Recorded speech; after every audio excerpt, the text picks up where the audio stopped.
after natin i-create itong ating controller, ang next part naman is pupuntahan natin yung view natin. Kasi dito yung razor natin, ito yung magiging user interface ng mismong application na ira-run natin sa web.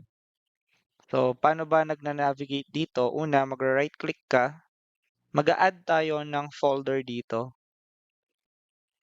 Okay, so ang folder na yan, ang ipapangalan natin sa kanya is kung ano yung pangalan ng controller natin.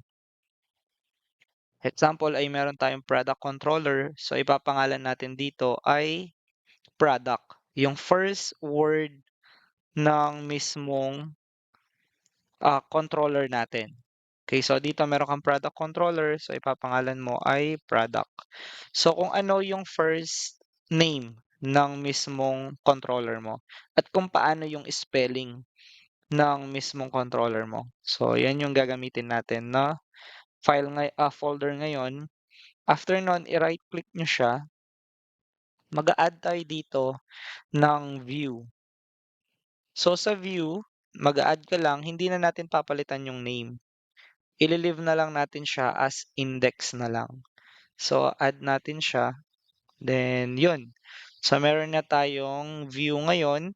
Ito siya, index.cshtml. So after nun, pupunta tayo sa program.cs.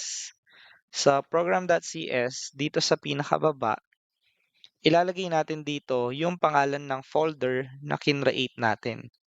So ilalagay natin dito ay product. Again, kung ano yung spelling, ganun din yung spelling dito.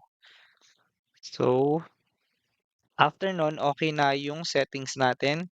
Ang gagawin na lang natin is magkakaroon tayo ng coding dito sa mismong index.cshtml at dito rin sa ating product controller.